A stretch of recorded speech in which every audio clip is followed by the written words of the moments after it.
বানাইলাম রে বৈরাগী সাদের লাউ বানাইলাম রে বৈরাগী লাউয়ের আহাকা খাইলাম ডোকা খাইলাম লাউ দিয়ে বানাইলাম ডগ ডগি সাদের লাউ বানাইলাম রে বৈরাগী। আচ্ছা এটা কি দেখালে স্বাদ লাগবো রে?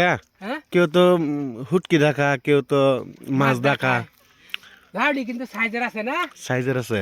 ও সাদের লাউ মল্লইলে লইয়া যাও ও সাদের লাউ এই দেখুন লাউ এই লাউ হ্যাঁ হ্যাঁ সাদের লাউ এই দেখুন বেটা আর একটা লাউ এই যে দেখুন লাউ এই লাউ এই যে দেখুন এটিতে বেটা ডুগডুগি বানাইলে যে মজা লাগবে ডুগডুগি এটাতে বানাইলে ভালো হবে কি হেই যে হেডা দা এটা হুম এটা লাউ একটা বানাইলে মজা হইব না? হ্যাঁ ও সাদের লাউ মল্লইলে খায়া লাউ ও সাদের লাউ মল্লইলে খায়া লাউ আর কি কইম হ্যাঁ